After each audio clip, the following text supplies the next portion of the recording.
Natatrap. Diego Bandito. Go Diego! Go Diego! Go Diego! EDSA. EDSA. EDSA.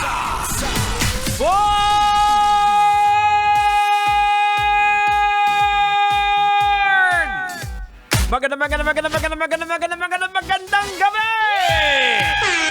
Metro and Mega Manila oras natin. We got 30 minutes after 7 o'clock and I hope you guys all having a great time. You are still locked in right here on Metro's number one. This is 90.7 Love Radio.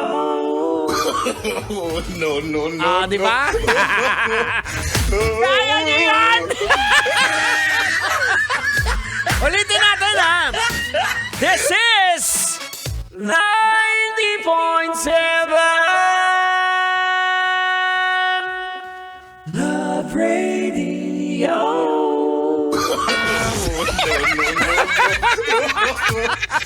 Alright mga kabisyo, ito pa rin pong programang EDSA. Siyempre, nagbibigay sa inyo ng apakalupit na tugtugan. Nakita nyo naman, narinig nyo naman tugtugan natin.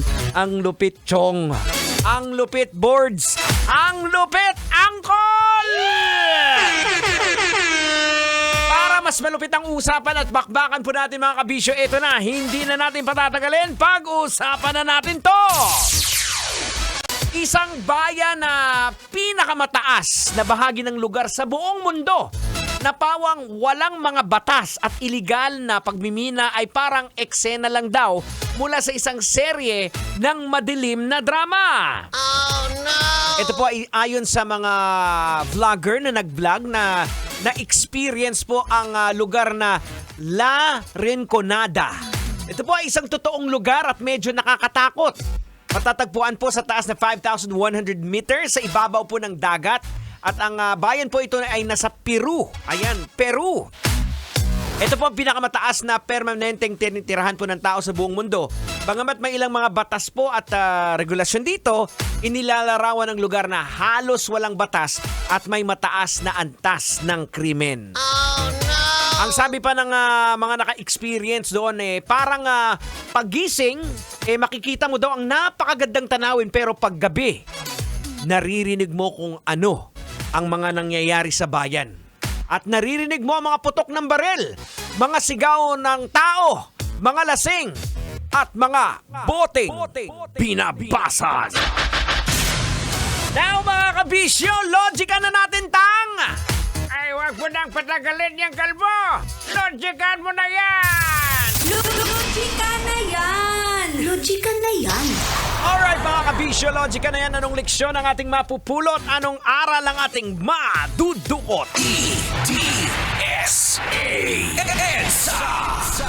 Boards! Kailangan pa bang i-memorize yan?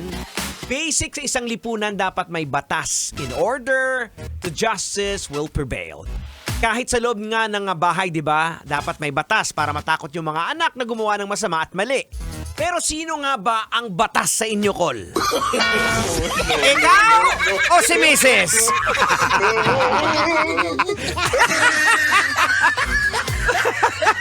Eto ha mga kaibigan sa mga kalalakihan, tayo po dapat ang batas as the head of the family. Binabanggit po ito sa Bible na darating po mga kabisyo ang panahon na ayaw nang makinig ng mga tao sa tamang aral. Sa halip, hahanap sila ng mga gurong magtuturo lamang ng gusto nilang marinig para masunod nila ang kanilang layaw. Hindi na nila pakakinggan ang katotohanan at babaling na sila sa mga aral na gawa-gawa lang ng tao. Now mga kabisyo, logikan po natin sa lugar po na La Rinconada sa Peru, halos wala pong umiiral na batas dahil po sa malayong lokasyon. Kahirapan at kawalan po ng epektibong pamahalaan. Ang illegal po na pagmimina ng ginto ay pangunahing hanap buhay po nila doon. Kakaunti po kasi yung presensya ng otoridad kaya't hindi epektibo ang pagpapatupad ng batas. Kaya mga kabisyo, tandaan po, importante ang law enforcement para sa katahimikan natin. Kaya dapat respetuhin po natin yung mga kapulisan at mga kasundaluhan po natin. Dahil kung hindi po sa kanila, hindi po tayo magkakaroon ng katahimikan. Lilinawin ko lang Respetohin po ang mga kapulisan at mga sundalo. Huwag kayo basta-basta makikipagrelasyon. Kasi matutulis ang mga yan. Baka matusok kayo. We got 34 minutes after 7 o'clock. Now I'm gonna give you a song coming from the E-Heads. This one's para sa masa. Right here on 90.7 Love Radio. Metro's number 1. Kailangan pa bang i-memorize yan? Basic.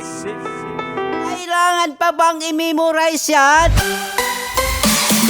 Love Radio. Basic!